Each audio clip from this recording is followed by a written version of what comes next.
Ladies and gentlemen, welcome to the Above the Bar podcast, where each week we belly up to the bar with a new guest, find out what they do, who they are, and what makes them great.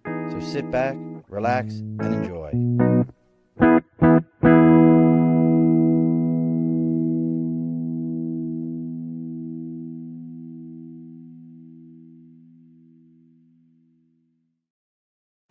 Alrighty, folks, welcome back to the Above the Bar podcast. It's your host, Sean. We've bellied up to the bar here. And again, as we always remember, I never remember the date. So it is October 22nd. Thank goodness for Apple and all their products always having the dates written up on the top of everything. So we're bellying up to the bar today. Kind of an interesting one.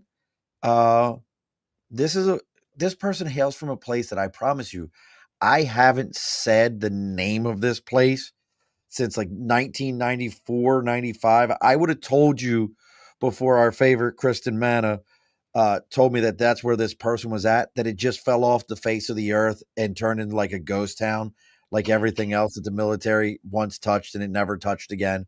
So joining us, and it's pretty, look here, even in her name, she has it sitting there, all the way from the location of the former Marine Corps Air Station. God, it's so funny to even say that. But joining us all the way from that location, it's Miss Erin McPherson. Louder now. It needs to be louder. Like, I gotta hold on a second. Let's try this again. Wow,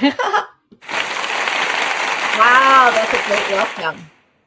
All right, so that's a little bit better. So Erin's joining us. She is part of the Tustin Community Foundation. If you know anything about Tustin, it used to be a Marine Corps Air Station, Tustin, and just like many places throughout the United States during the first Clinton administration, they had the BRAC Base Relocation and Closure Act, which some towns did all right, like Plattsburgh, New York, kind of found a way to take their old base and turn it into community housing, and there's banks there and all kinds of stuff. And some probably closer to the Midwest have just become ghost towns. So Erin and I are going to talk about that, talk about Tustin, see if she found any old boxes of MREs laying around after everybody ran away. There had to be something. Yeah. So we're going to talk about all those things. But before we get into all that, as always, folks, we got to go ahead and take care of some house cleaning around here. First things first, over my right shoulder is the big board for Sticker and a Cause. If you got something you're supporting, something you believe in, something you think other people should know about, I don't care if it's maybe you got your own community foundation. You have who's already, oh look, Kristen's already messaging us. Maybe you have your own foundation. Maybe you have something that you're supporting. Maybe you got a band, a own podcast. I really don't care what it is. You can send me a message on Facebook, LinkedIn, YouTube, Twitter, Twitch, X. I don't care if you mail it to me. I don't care. Our email is theabovethebarpodcast@gmail.com, and our website is theabovethebarpodcast.com. Let me know what it is. I'll tell you where to send the sticker. We put it on the big board. You get advertising for free, and everybody gets to hear about you. Also, folks, we got to talk about the people that pay the bills around here. And if you know anything about that, it's Budget Blinds of many locations now. It's Budget Blinds of East Greenbush, Hudson and Cooksaki, Schoharie, now Delmar and Clifton Park, all here in New York and around the capital region. They are North America's largest custom window treatment company. They handle everything from blinds, shades, shutters, drapery, motorization. They got stuff that you can actually just yell out for your local device. And I got one sitting next to me, whether it's a Google or an Alexa or whatever it is. Tell it what you want it to do with your window treatment, whether raise it or lower it or whatever the case may be, and it will do it. They have all these different things. They even do window tint, which a lot of people are like, well, why would I want that? Well, because it's a fire and forget kind of a thing. You put it in your window and you never have to think about it again. So make sure you're reaching out to your local Budget Blinds of East Greenbush, Hudson and Cooksaki, and Schoharie, North America's largest custom window treatment. And for the month of October, if you're around any of those locations, they are offering 25% off of all drapery. And as we know, if you tell them you're there to belly up to the bar, they're going to give you another 5% off of that. So that's an opportunity for 30% off of custom drapery. And if you know anything about custom drapery, that is a big, large sum of money to be saving off of custom drapery. So make sure you're reaching out to them. Let them know you're there to belly up to the bar. All right there, Miss Erin. All Well, the thank you history. very much for having me. And how exciting. I didn't know that you had a connection to Tustin and any interest. That's always wonderful to find out.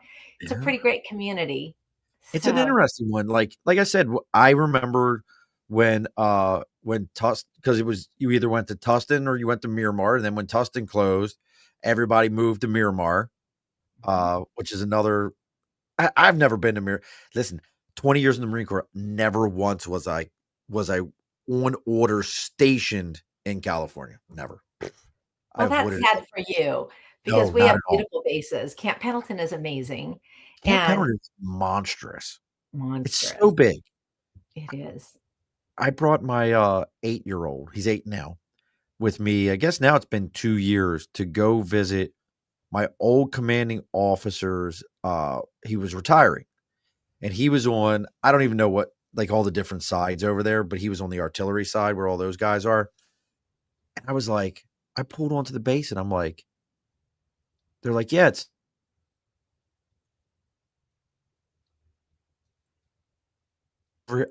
I've got to drive off this base. Like, it was just absolute insanity. Let's see, now your internet messed up, and now mine's going to play games with me. We are not playing internet games today, folks. Oh, I hope not. Can you still? I'm getting like 1 bar showing right now, and I've got one of those Eros. Have you ever seen those before? You know what that is? The Eros system. No. It's really great, and I love it. But for When it whatever works. reason, yeah, when it works. But for whatever reason, I got like an internet thing right here in front of me, and for whatever reason, it likes to skip this one and try to go to the one upstairs. And I'm like, that's not I know. I this know. game. But yeah, so we had to, like, we drove all over God's creation to get around that base. It is so big. And I was always on Lejeune or New River Air Station, where we Mhm. had like 3 bases, and it didn't feel as big as that one. Wow. No, it's And gigantic. It's now, did you gigantic. grow up in Tustin? No, no, I grew up down in Carlsbad, which is right a town away from Camp Pendleton. Yep. So, first off, thank you for your service because I'd be remiss if I didn't say that. But one thing that's to tie it back around to Tustin, Tustin really honors our military history. And in fact, that area where the base was in Tustin, they renamed Mhm. Tustin Legacy because they really do love that whole legacy of our military. They have a wonderful park in the center of it that has honors to the Which one of base us is that was freezing? there and just everything. They name streets after veterans. They have That's cool. blocks and bricks that people can buy to honor people in their family. Um, there were 2 large blimp hangars that were there until just recently when Yes. one of the blimp hangars burned down. I saw that. I saw that Yeah, on the news. which was not just scary, it was also sad because you saw those things. They were always everyone's. When you flew into Orange County, you knew right where you were. You'd look out the window and you'd see them and know everything. You'd come over a hill, you'd see them. There's still one, but I'm going to even tie it into the Tustin Community Foundation. There are some veterans that have just started an organization under our wing called Tustin Military History Association. And what they'd like to do is raise as many funds as they can to purchase and move the old the air control tower and Okay. make it a museum perhaps underneath and move it somewhere else on the legacy in the middle of this vibrant neighborhood with many neighborhoods and shopping centers and walking paths and restaurants and shops. I mean, it's a fabulous, fabulous neighborhood and way to honor all the veterans that were there. And I That's pretty personally cool. hope that the money is raised that they can make this amazing museum in their honor. So what did they do with the base? So what did they just, like, one section of So, it is still honored for the service, and then what did they do well, with the rest of the whole thing really does because they call it all the legacy it? and Okay. their logo isn't the word I'm looking for, but they have huge big arches that Okay. resemble the base. And in Like the fact, landmark. even the city of Tustin logo uses the Uh-huh. base or uses the blimp hangers as the background of their logo. So I mean, the Yeah. military the love for the military, the respect for the base that was there, it runs deep in Tustin, really, That's really awesome. deep. And so they have the base area itself has neighborhoods and schools and shopping centers and parks. And as I said, they have streets named after some military men that never made it home. What you know, just they have the park, like I said, they have memorials there, and it's just everybody there, whether you live in the legacy or you live in other parts of Tustin, it it honors our service people. So I'm kind of curious though. So were you living there during the BRAC? Oh, yes. Uh-huh. So Absolutely. so And we that were to me is sad. fascinating. So that's what I Yeah. was going to ask. Like what was the vibe around that area? Because like I remember getting to Lejeune in '94. So we're really not long after the first Iraq war, and you could talk to people that were like, "Hey, just by the service members not being here on a regular basis." And the families, that was back in the day when families used to just pack up. Dad's gone, mom's taking the kids and going Right. back to Tupelo, Mississippi. Like, we're all out of here. Like they said, most of the families were gone. What was the initial vibe in that community? Or was Tustin one of those ones like a Quantico where they could survive? I mean, obviously they're still surviving now, but they could survive something like that. Well, Tustin was resilient because we've had great leadership. And that's where I think that the people that were on the council then that were going back and forth and working with Washington, D.C. and the Marine Corps to and the Navy to broker the agreement that was going to happen and what would happen with the land there. They were very good. And the planning commission at that time, and they were really working to make it work. But speaking for myself, it was a tragedy because my neighborhood wasn't that far away from where the base was. And the dry Um, cleaner had relied on cleaning uniforms. And the restaurants, we know a great Angie's Pizza, they served the military and they came there for Thanksgiving dinners, people that had nowhere to go, things. And yeah. these restaurants, the businesses were really impacted. And then it didn't just affect Tustin. I mean, I thought it was personally horrible. They also closed El Toro as Yep. a I base, remember that which is too. just I remember like that. 7 miles down the road or whatever. So I they actually forgot about that one. it decimated a lot of small businesses, and some of them made it through and some of them did not. But again, they took this empty land and they were able to, within a 25-year period, make it into a vibrant neighborhood. So I really I respect our city for what they were able to do and pull it all off. And I was really disappointed the way that it all came down. We It's have many, many veterans in our community still that live there. People didn't want to leave. It's a great town. And many of them have become seniors now. And we have a very vibrant, also American Legion post and things. So again, our community just kind of wrapped its arms around. I mean, that's the value of community volunteers too. We all just kind of did what you had to do. But we had Marines that worked at the Builders Emporium. I mean, they worked their second jobs were in businesses. So people lost employees for their business besides losing um, their business. I mean, our dry cleaner was an awesome dry cleaner, and now they're not cleaning. 90% of their business was uniforms. well, that's the thing. That's what I was very curious about because I was up. I don't know if you've ever heard of, gosh, now Seneca, New York. I don't know if you've ever heard of Seneca, New York. So that was another base, and That a was lot like of the women's right to vote came from Seneca, New York. yes, exactly, exactly. And there's the little town of Romulus that's by it, and Romulus is like a kind of a lakefront community. But it was interesting. Like I've been up to Romulus or to Seneca, and it's almost like something out of a movie. It's been years since I've been there, but it was like something out of a movie where, you expected to see the coffee cup still sitting there, the plate of food still sitting there. Like when you see these communities where all of a sudden everyone disappeared and you don't know where they went to. And that's kind of always been the vibe that I got from a lot of these places was it's like, where did everyone go? what happened here. And if you're just joining us, folks, or you're watching us live right now and you got a question for Aaron, maybe you live in a community that used to have something, maybe you had a GM plant, maybe you had a something along those lines and it disappeared. And now you're like, hey, how do we get our community back? Or you've seen things like this, or maybe you were stationed in Tustin. There's plenty of Marines out there that listen. Drop something in this. And also, please always make sure, if whatever platform you're watching on this, give it a thumbs up so that it starts sharing it around to everybody else. So what just made you decide, other than you're like, oh crap, everything's leaving right now, that, the main source of income for this town is about to pull out.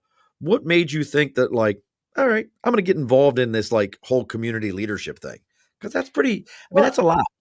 the thing I want to stress is that our town never went through that That's why. vacant that you're describing.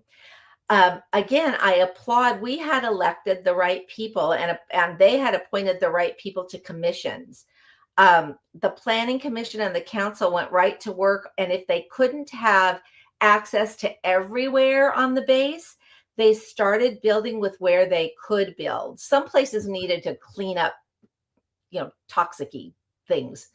But they built a shopping center over there, one of the first things, and then just little by little. And so I think the whole community, instead of feeling like, oh my gosh, this is horrible and it's just going to be vacant there forever, they could feel that little bit of hope that the city was working on something and there was going to be something great over there. And it's still not all the way built out.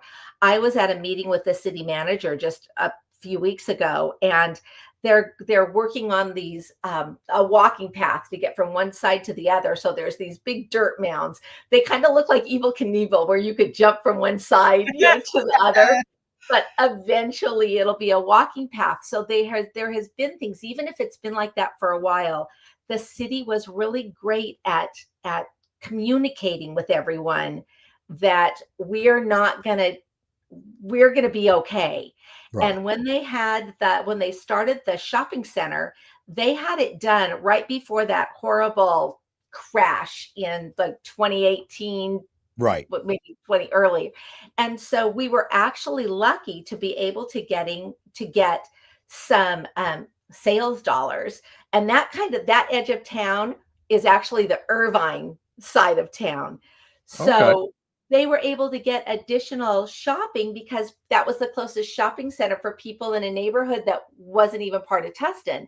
But they were now spending their money in Tustin. So we made it through those yucky days better than had we done nothing and just left it empty. To me, that's incredible. Yeah, I always applaud. I mean, it's a city is as good as your leaders are, and some cities are better than others. And Hey, Orchid, I know you're watching because I saw you give this a heart. Orchid's a young Marine. So just so you know, Orchid, Tustin used to be a Marine Corps base. I know, like, it closed probably before you were born and everything, but I just want you to know that, in case you were wondering what we're talking about in Marine Corps. I know you never heard of this place. So you're gonna send some smart ass comment back in a minute, but yeah, I mean, and I I don't think work it's for the cool. city. I'm just Right. being nice because it's true.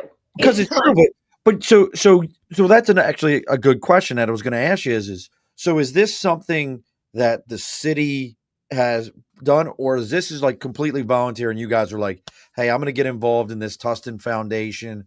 I'm going to be part of it because you're the president of it now. You've been involved for a No, little while. I'm the executive director. Oh, We have a executive board director. with the president and Gotcha. everyone. And I joined the board back in 2006. It had been kind of dormant for a while, and then they restructured. And I came on, and then this position opened up in the end of 2008, and I took it. So we're separate from the city. We receive no city funding. We work alongside them in some things because we raise funds that we end up giving out in grants to nonprofits and schools in Tustin. So that's our What purpose. kind of, like, what are you guys doing grants for? Like, so if I'm in Tustin and I'm like, hey, what kind of grant? Yes, Nathan, I'm always a smart ass. And my buddy Nathan, but like, what kind of grants are you giving out for? Like, what are people looking for? Well, I was just last Saturday at the art walk that we have. The city puts on an art walk with artists. Mhm. And walking down the street, there was Tustin High School had a booth where they were spinning pottery for everyone there. And they had Okay. mobile pottery wheels. And I'm like, oh my gosh, we bought those for you last year with a grant. So the Oh, okay, cool. pottery teacher wanted a portable pottery wheel so kids could go out and do demonstrations. They could have them out at back to school nights and things. So we do things as small as that, and pitching machines for the little league team. And Okay. they do a shower program, Sunday showers, where homeless people can go and take showers in a mobile trailer.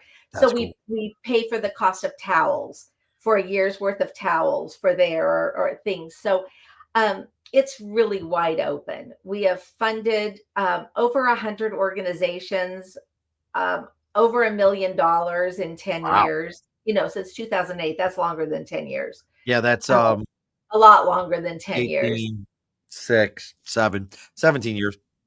But we've helped start school gardens. We have, it's really diverse. See, I So, find it absolutely just fascinating what you guys have been able to do because, like I said, I've known of communities with the that because of BRAC, it was absolutely oh, just absolutely. You're devastating. 100% correct. Now, what I'm curious though is when I think about the locations, you guys are California. Let's be honest. And listen, I mean, there's all the love in my heart, Aaron. I have no idea why anyone would want to live there. I have no Trust idea. me. Oh, no, no. I'm fourth generation here. And honestly, there are days when I just think, why would they mess up a good thing? Listen, I always giggle and laugh at people when they talk bad about California, and then I'm like, you know who started all the problems in California? And they're like, these doggone Democrats. I'm like, no, it was Ronald Reagan. They're like, what? I'm like, It's yeah, yeah, everybody. You can't just blame yeah. Like one. go back and see all the stuff he did. But I'm wondering though, and I bring that up only because I think to myself, were you guys able to kind of, and I know you, like you said it, you had great leadership in place, you had people in place that understood what they were doing, but how much of it comparing a small lake town in upstate New York where, back in the day, like if you go through Syracuse, they have a snow plow that on the front of it is painted average snowfall 115 inches a year. Yeah, exactly. Average snowfall 115 inches. Like, how much do you think the ability to, with it being in California, though, helped you guys out to be able to say, you know what? People want to live here. They want this weather. They want this environment. Most people don't realize most Marine Corps bases are in pretty damn awesome places because Yeah, we're coastal, we're beaches, we're stuff like that. How much of that do you think helped you guys out? a lot, because that was a lot of land to be able to develop. Like, So that's a plus right there. I look now at Pacific Palisades. mm, There is talk that they want to completely change the foot of it and make it something completely different and not put the same houses there that were back. There's talk about 3-story condos and all this. And really? I really hope that LA is smarter than that and doesn't change things. But I mean, that's just me speaking. Yep. But when you have the opportunity to completely make something new, which is what they could do in Tustin, that's a plus no matter where you are. But when I look around the country at places where plants closed and Yeah. different things, I always wonder why more people don't fight it. We didn't Fight the have to plant fight it in closing? Tustin, Right. but there should be more Norma Ray kind of actions taking places when people close plants and they leave them and everybody is left without things. There's more hungry children. There's more, it's just more of everything. And so rather than just sit there, I'm always surprised that people don't mobilize more or reach out to other people who will mobilize more, because it's the same in anything. The squeaky wheel gets the grease But what do you think always. they could do? Like, I mean, let's be honest with each other. Big corporate America turns around and says, "Hey, we're shutting down this Honda plant in, Alabama." I think it's where Honda's in Alabama or it's Mercedes, and says we're shutting this down. What can people really do? Well, the first thing is the leaders that you elect, because we had great leaders here that were back and forth in Washington all the time. And our leaders, whether they're local or they're county, and people have to hold our leaders accountable. That's why you want a government that's bigger, I think, at the local level, because you I agree see them with at the grocery store. And I think that's the first thing is people really have to go and they have to keep hearing you until they go to the next step and the next step all the way up. And people need to band together. I mean, we did it great as a country during COVID. We were going to the grocery store for our neighbors, right? that. Right. We were doing all these things and we were all helping each other get through. I mean, that's what, if you have kids that are hungry and somebody else is able feed the hungry kids. That's where community people can get involved. And you start taking care of your problems on that local level and it grows. And then you have your leaders going to the next, because there's city grants and there's county grants and there's state grants. And you start being that bigger, that louder wheel, and you do it nicely. You ask nicely. You already have a program where you're showering the homeless. Now you have so many more homeless. You don't go scream and be Right. horrible. You go around and you find towels, and then you go and they go, wow, they're doing this. Maybe we will give them county funding. And so you have to do it logically with a plan and nicely. And it grows from there. And I think that that's part of it. There's things that cities can do too, and they don't do very often. You What do you can mean? cut down the cost to rebuild. If I was bringing in a plant from somewhere to fill an empty plant, I'd say, guess what? For the next 10 years, you don't have to pay us any taxes. Well, Or, so that's so interesting you say that, and I'm so glad you brought and that I'm up. not a politician, But so no, you know. but so many people don't like they get so upset where they're like, I can't believe that they put in a program that these guys don't have to pay taxes for X amount of years, but they don't understand that like, hey people, that plant or that manufacturer or that organization, like we've got some here that recently moved into our area, even though yes, they're a multi-billion dollar global corporation that is not paying taxes, they are still paying taxes because a third of your paycheck, Oh, they're absolutely. managing that, and everyone they hire stays in the community and spends money in the community, pays taxes in Absolutely. the community, does everything in the community. It's so hard because I understand, like, look, like I understand the guy who's sitting there going, like, dude, my paycheck, I'm busting my hump, but this guy's like, they just see the person and they're like, why is he able to do? Listen, bro, you have a job because that guy and somebody negotiated with him. It's above your pay grade. Stop trying to Right. play in ground that's above your pay grade. Those I'm a huge fan of like, listen, if you can bring somebody here that's gonna bring in 1,000, 2,000, 3,000 jobs, and you're gonna give them a tax break for the next 10 years, I don't give a shit. I hate taxes as it Exactly. is, Mhm. but that's And the other great thing point. that if you have people that are volunteering, doing anything, they can be sorting things, they can be collecting things, they can be reading books and tutoring kids. People's attitudes are better. When they're out doing something, it's better than sitting around feeling sorry for yourself. And you make friends and there's fun things to do with volunteering. And you can pick something that you like. It's like if you like baseball, there's something you can do at Little League. I mean, out here in Tustin, Little League people mow the fields. If you like yard work, heck, go pull the weeds on a baseball field. But there's things, and so that's part of it too. Is the more communities can offer events, not even fancy buy a ticket events, Right. but things, art walks or whatever. They get the community out there and doing things and doing fun things together and having a pride in where they live. And you have businesses that are hiring people so they can, maybe they don't have a lot of money, but they can still buy their groceries. And then what they need to be supplemented, you have other people helping supplement things. It's one of those wheels that just starts working better and Right. the momentum starts growing. And then you have a community, and I really believe that's what we have in Tustin. We have so many nonprofits working on so many different things. We have a really happy community. Not everybody's happy, and of course, there's businesses that aren't doing as well as other businesses. It's Right. not Pollyanna land, but it really is. I think we have something good going on there, and I think a lot of it starts with our politicians listen to us now.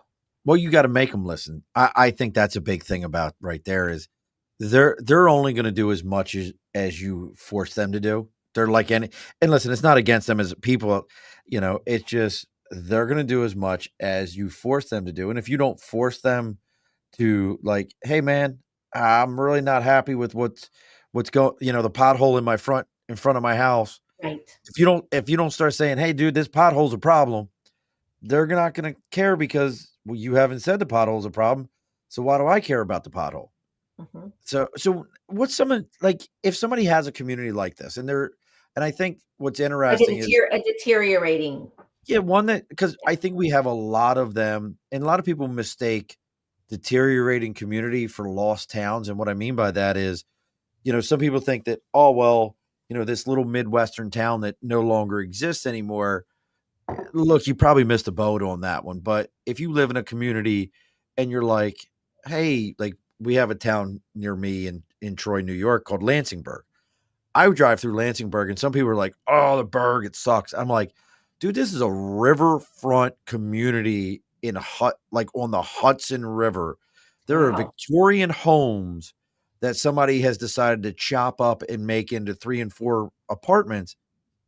Do you know what the right developer could do, like, with all these houses they're on the Hudson River. Mhm. Like, people pay stupid money to live on rivers. Yeah. And I'm always asking that question, like, so if somebody wanted to do this, like, what is step 1? Like, I'm I curious. think that it's getting your politicians to start reaching out to developers and reaching out and having a plan. If it was me, I'd be going in and saying, "What's your plan for helping us?" They're the ones that are supposed to be in charge and making the big bucks, and if they aren't doing it, well, maybe not making the big bucks, but if they aren't doing it there, then you got to get other people in there that are going to figure out what the 5-year plan is. How do we do this? This is what we want to be. And unfortunately, we have a lot of electeds at a city level that really don't want to be at the city level. They want to go on and be at the state level and all that. We don't want that. Nobody should have those in their town. Maybe one or Lost two, but focus on why they're none. there. Yeah. You want to find the person and say, what's our plan? What do we want to do? How do we want to do it? And how can the community help you? And that's part of it too. And you can dress up your town. I heard a story years ago about the town where I grew up in Carlsbad, that there was a man who thought he was a city volunteer, and he was.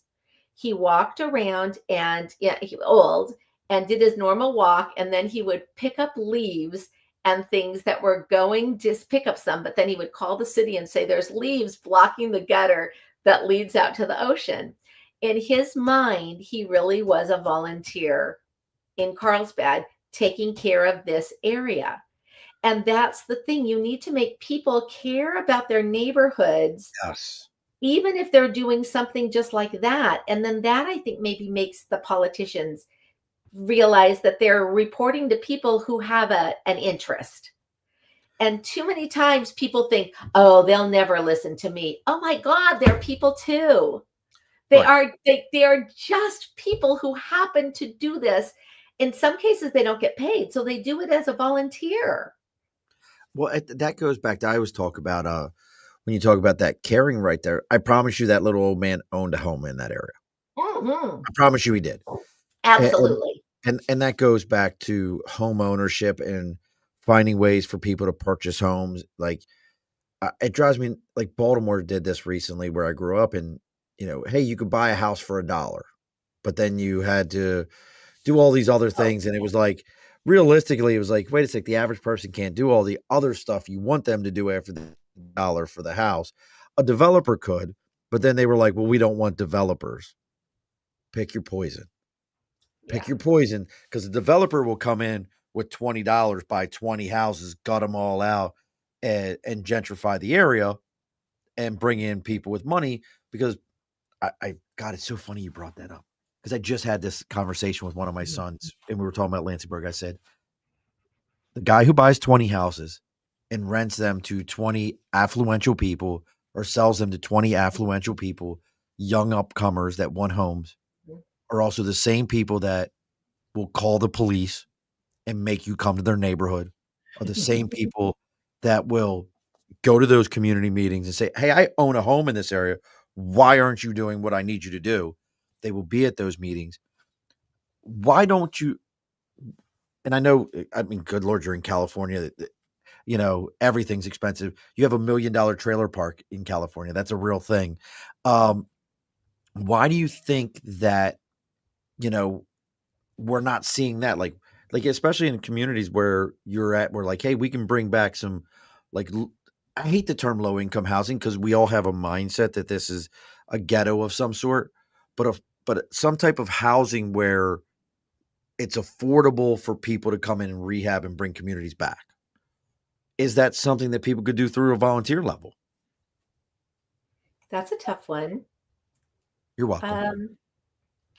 Yes and no. We have this super organization in Tustin that's called Tustin Effective Apartment Managers. Again, they're like probably a 30-year-old organization where all the apartment managers get together, large apartments, small apartments, expensive apartments, not. And they work on problems with the police department together at their luncheons, just so that they're all a connection.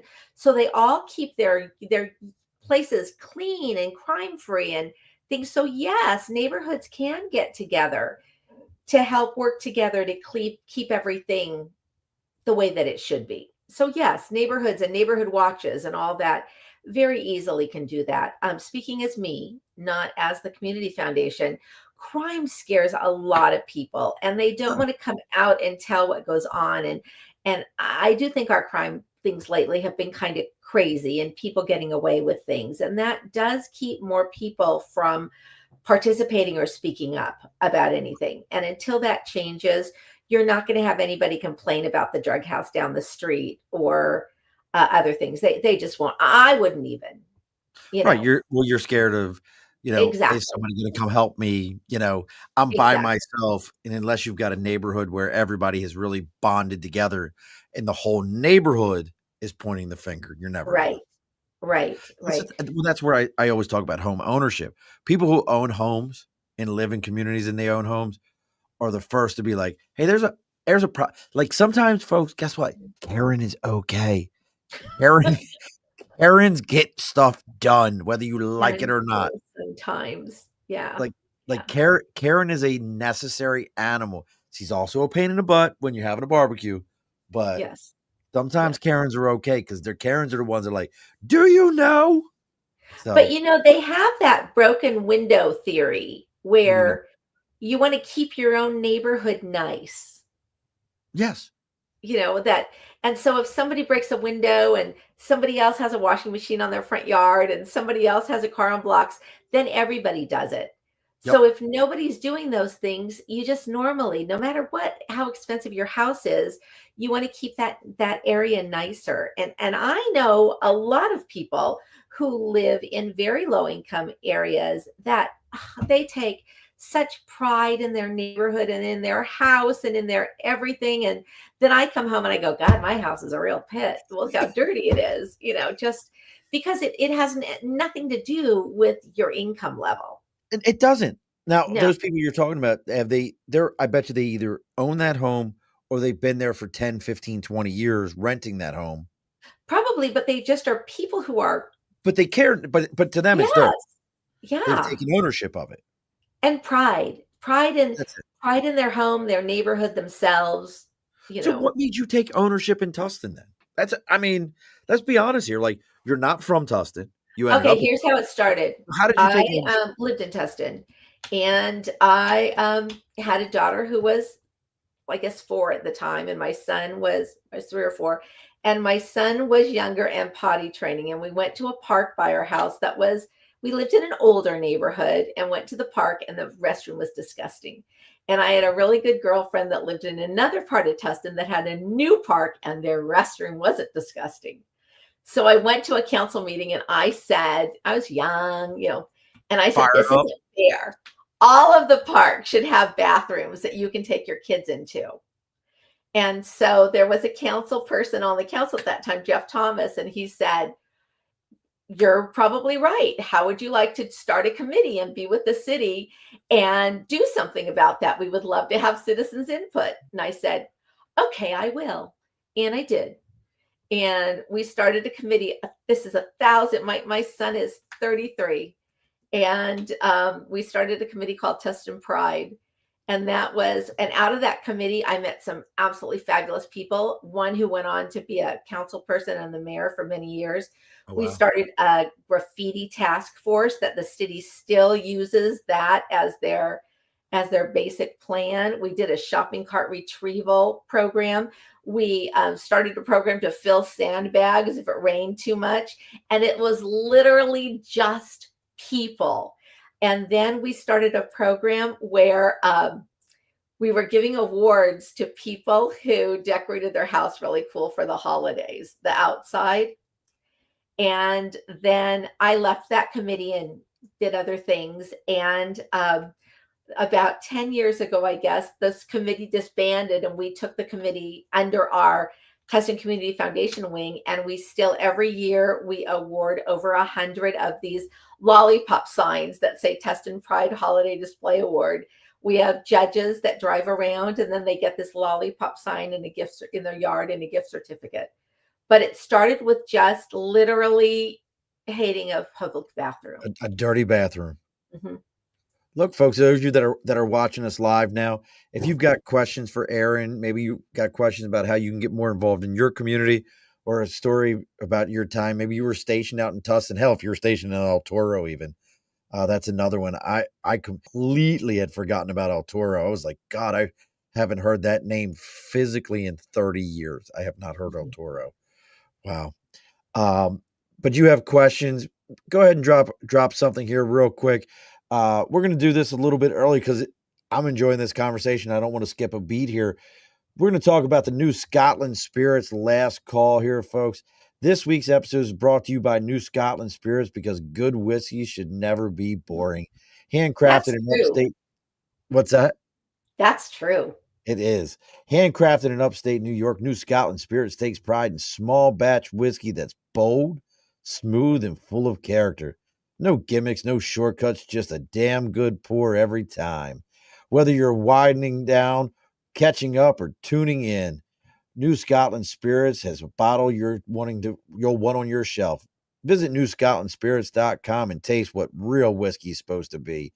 New Scotland Spirits, grain to glass, grit to glory. I had to put on my best radio voice for that one too. Yeah. I dig right on in there. Ladies and gentlemen, coming to this. That's a whole nother voice. But I do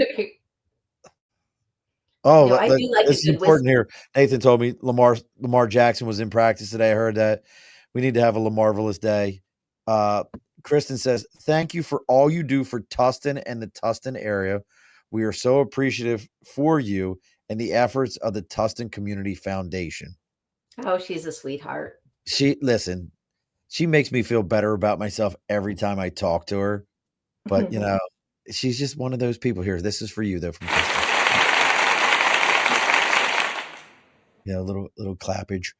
But so staying on this and staying in that topic of community involvement, I'm going to stay with you for a second because I'm curious, like, were you, like, I know you said you had 2 kids at the time. Were you a stay-at-home mom? Were you already on a career path? Like what were you doing? Like, because I'm curious, full-time employee. I with, worked for a staffing company. I used to do staffing. Ooh, yeah, that's what I did. And worked full time. And I'd always been active in nonprofits, though, or active as a volunteer. And there was a time my ex-husband always said, if you could just get paid for the hours you volunteer. And then I did. So And you figured it out. I figured it out. Get in your head, ex-husband. How about that? Well, but that brings up a point, and I want to kind of focus on this for a second on the volunteer side.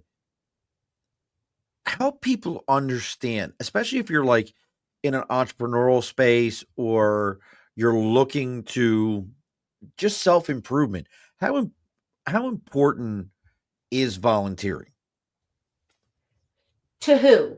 Because it's to important anyone? to lots of people. Okay. Well, so I always think that when you volunteer, or you're involved with your church or whatever it happens to be, you meet a group of people that have already figured out how to manage their time and be able to give some of that back.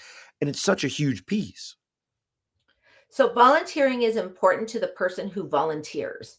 And studies show that they are healthier, they live longer, they are happier. It shows all of those barometers. Everything is positive. You heal quicker if you're sick and you or have an ailment and you start volunteering. It studies show that you just are healthier longer. So, volunteering helps the person that's doing it. Volunteering helps the organization because you want to raise money to give to the people that you're trying to serve. You don't want to have to pay people to do everything. And that's a really kind of tragic thing that's happening now. There are generations of people that volunteer more and volunteer less. And we are some of the world's best age group of volunteers are aging out now. They've done it for years. They're tired. They aren't as agile and they can't do as much. And my God, I love some of the ladies that I volunteered with that are just tired They now. just can't do it no more. And yeah, and there's a generation that just is not the kids. Kids are great volunteers. Oh, my There's generation horrible at volunteering. yeah, they Generation are. X, Generation X Yeah, is you like, are. listen, I'm still working, I'm Yeah, still you involved. I are. don't have time for that. Yeah. No, listen, I get it. And there's also a group of people who will only volunteer, like they'll be great volunteers in their own child's classroom, or they'll be great volunteers where it benefits themselves, which I say great. As long as you're volunteering, go for it. If you want to volunteer only with dogs, volunteer only with dogs. If you want to volunteer only for your child's class, do it. Whatever you do, as long as you're doing something, go for it. So it benefits the organization because the organization can't always pay for someone. And it benefits the organization because there's more hands to do the work that needs to be done.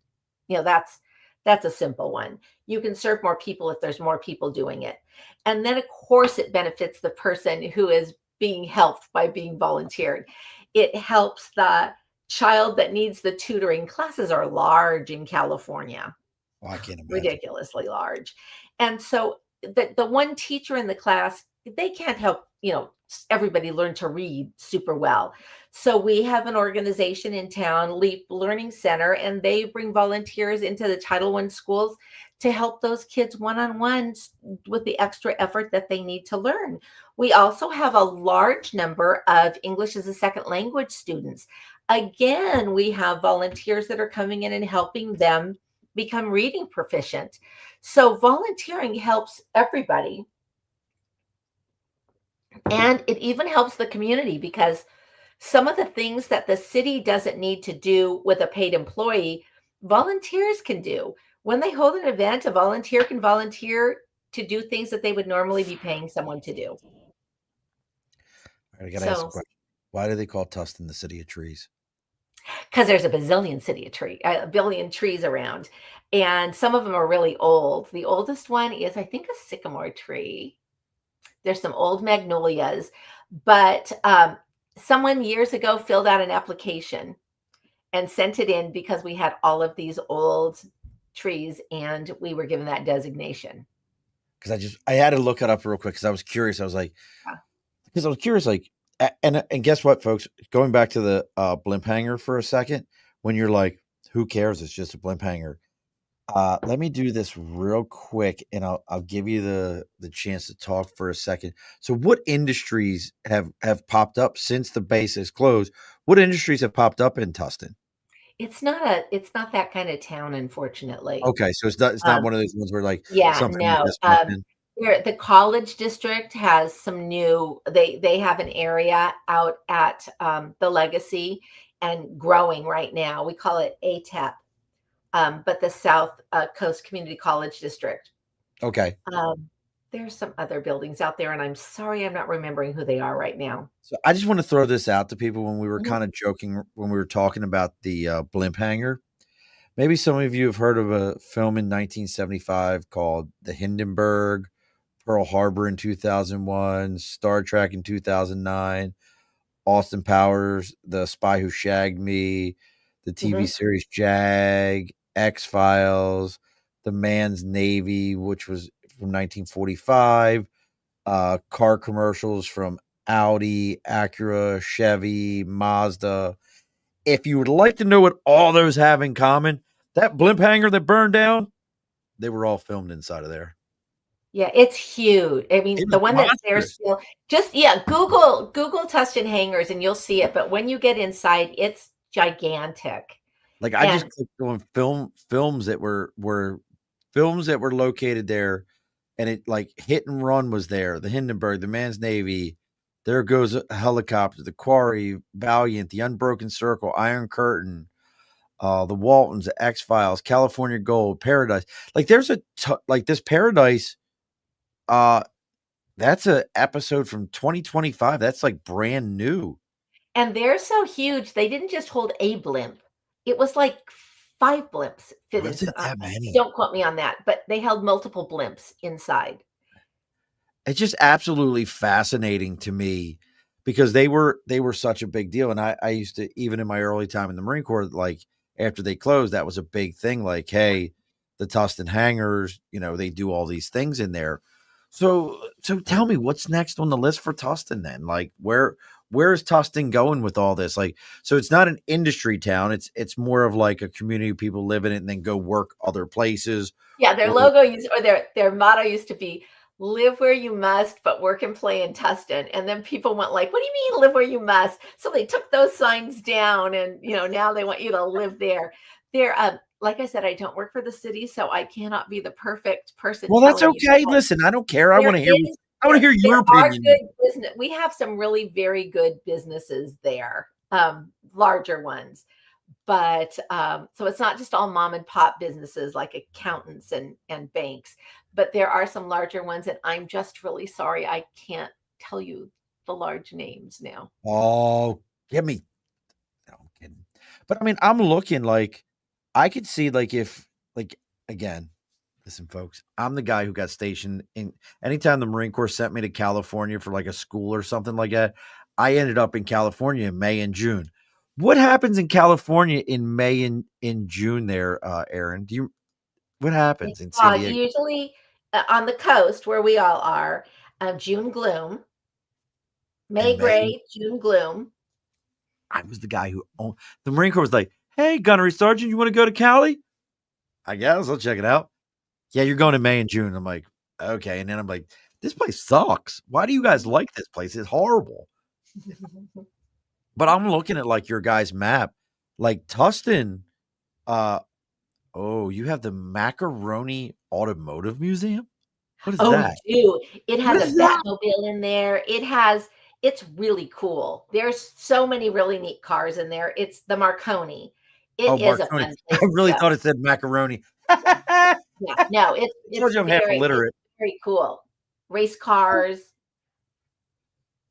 But I'm looking, like, I didn't realize it was right next to Irvine, but you have the Irvine same. has the really large companies. But, I mean, that makes sense, like, you guys are right there, you're right next to, oh, where'd this stupid thing So go? we had this great mayor, and he used to say, if you look at a map of California, Tustin is kind of we're the heart of Orange County. Everything there's train tracks that Mhm. go through us. Planes go over us. There's 2 freeways that cut through us. Well, 3 technically. So it's like we're the heart of Orange County. And Orange County is the heart of California. California is the heart of the United States. Let's go with that. And so then that makes us the heart of the world. And so we really are a community with heart. I'll give you the community with heart thing, but listen. It used to make more sense when you got Oh yeah, larger, I mean, but it but I'm doesn't. looking, folks. If you've never been, I've never been to Tustin as far as I know. But I'm just looking. Like I have a cousin out there, but I'm looking at what's around it. I could see where that would be a great community to live in. We have You're a right. darling old town. In Well, fact, you're I'm right next to the drinking out of an Santiago old town Canyon. wine glass. What's that? A wine glass? What? I'm drinking out of an old town wine glass. What is that? What is Old Town? It's a darling, but the old town of Tustin, it's Oh, okay. darling. Like I Old thought it was houses, like a. cute businesses. Yeah, it's and a lot of city events are held in Old Town. It's kind of the neat thing about Tustin too is that if you're looking for an older house in an older established neighborhood, like older, there's Old Town houses. If you're looking for 50s, 60s, 70s, 80s suburbs, we got those houses. If you're looking for newer 90s, 2000, 2010, there is Tustin Ranch. And then there's the Legacy with brand new things now. And there's all different levels at all the neighborhoods. So there really is something for everybody there. I guess I must have been through. Now that I'm looking, I must have been through it because You I have went. to be every I freeway. went to one baseball game up in Anaheim, Mhm. so I must have went through there. Yep. I'm telling you, the train, the planes are over I it, must everything. I must have because I'm just looking at like all the different things that you guys have from the not macaroni, Marconi, Mhm. uh, Pioneer Road Park. You're near Santiago Canyon, Limestone Canyon National Preserve. I mean, everything's kind of around Mhm. this community. Like I'm actually kind of impressed by what's around it. And I just always think about Orange County, California as having a at one point in the late 70s, early 80s, into the kind of the early 90s, a very, very, very huge music scene. Like the music scene there was massive during the Yeah. grunge era and all that, in the early punk era. So you guys had all those.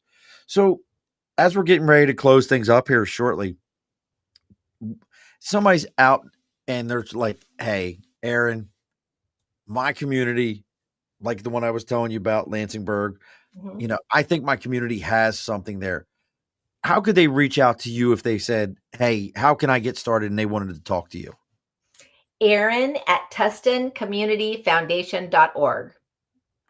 What do they now when they have that conversation? What do they need to have when because I think this is a big thing. People like, oh, well, I'm going to call you. Hey, how do I make this happen? What should they have ready to go for that I conversation? would ask for somebody to figure out what they think the three largest problems are in their community.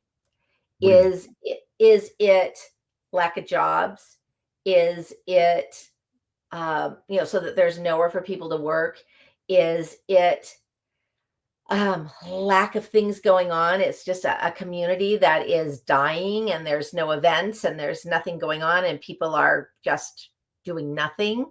Is it a lot of hungry people, a lot of homeless people, but just what is happening in the community?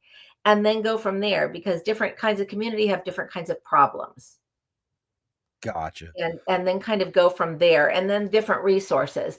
And one thing I always tell people is it doesn't matter what your religion is, there are churches in most communities that will do anything to help anyone.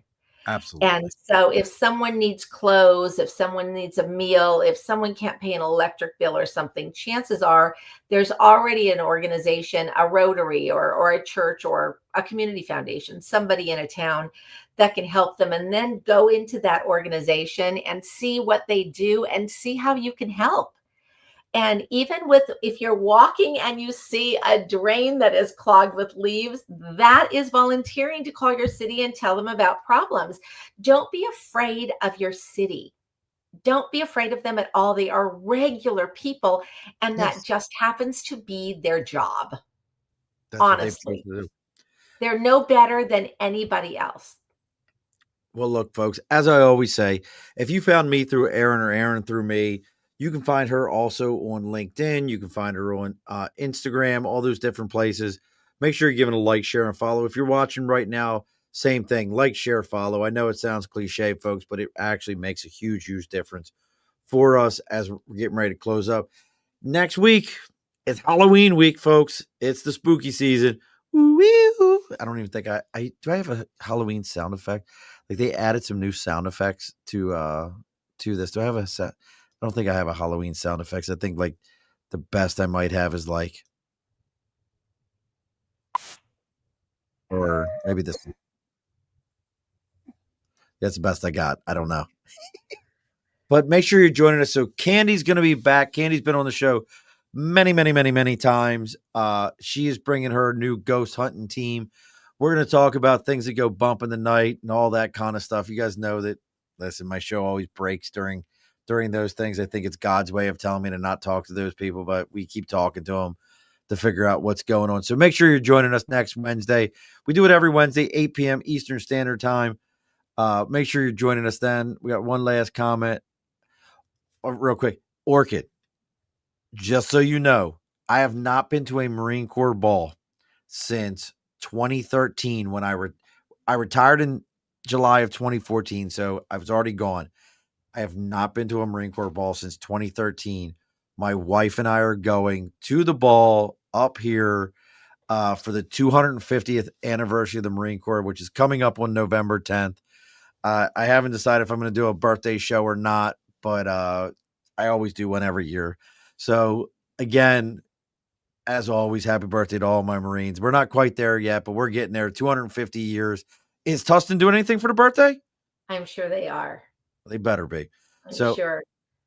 Now, Erin, you told me you've binged several episodes. You're involved. I'm involved. You know, Oprah. Oh. All those different, not oorah. You meant to say oorah, and it said Oprah. I got it. I knew what she meant too. I knew exactly what she meant, and autocorrect got your ass. So as we do in every episode, and don't log off on me afterwards. We got to talk for just a couple of minutes.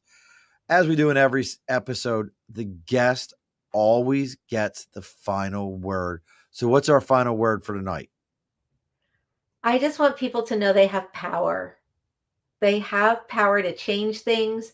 They have power to help somebody. They have power to make a difference. And no matter if they're stuck in a chair, no matter their age, no matter what, they have power. So thank you, Sean. It was so nice meeting you. This was really fun. Well, I'm glad you enjoyed yourself. And as always, folks, be sure to push your stool in. This has been a Second Front podcast presentation found on Apple, Spotify, and wherever podcasts can be found.